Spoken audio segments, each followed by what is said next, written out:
3.5 मुहूर्तांपैकी एक असलेल्या गुढीपाडव्याच्या शुभ दिवशी सोने चांदी खरेदीचं महत्त्व आहे।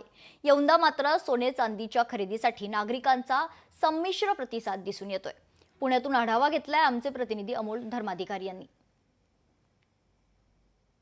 गुढीपाडव्याच्या शुभ मुहूर्तावर आज सोनं खरेदी प्रत्येक जण घेताना पाहायला मिळतोय।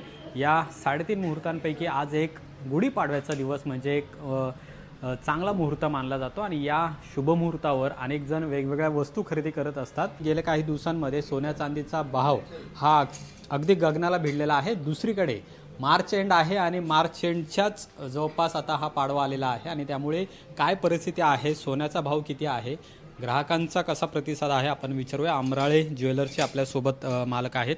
काय परिस्थिती आहे, काय वातावरण जाणवतंय, खरंच सोनं खरेदीसाठी नागरिक बाहेर पडलेत का? सोनं खरेदीसाठी निश्चितपणे ग्राहक वर्ग बाहेर पडलेला आहे। काय आज सोन्याचा भाव जरी सोनं 90,000च्या पुढे गेलं असेल आणि चांदी 1,03,000च्या आसपास आहे, परंतु ग्राहकांचा जो उत्साह आहे तो अत्यंत चांगला आहे। सकाळपासून ज्वेलर्समध्ये लोकांची गर्दी आहे आणि तुम्ही म्हटल्याप्रमाणे मार्च एंड वगैरे आहे, परंतु ज्यांना सोनं खरेदी करायचं ते करायचं आहे आणि आज प्रामुख्याने ग्राहक वर्ग हा सोन्याकडे इन्व्हेस्टमेंट म्हणून पाहतो। आजचा हा शुभ दिवस आहे आणि या शुभ दिवशी 1 ग्रॅम का होईना प्रत्येक महिला किंवा पुरुष आहे तो सोनं आणि चांदी खरेदी करताना पाहायला मिळते। असं वातावरण आहे ते पुणे शहरामध्ये सध्या पाहायला मिळते। अमोल धर्माधिकारी, लोकशाही मराठी, पुणे।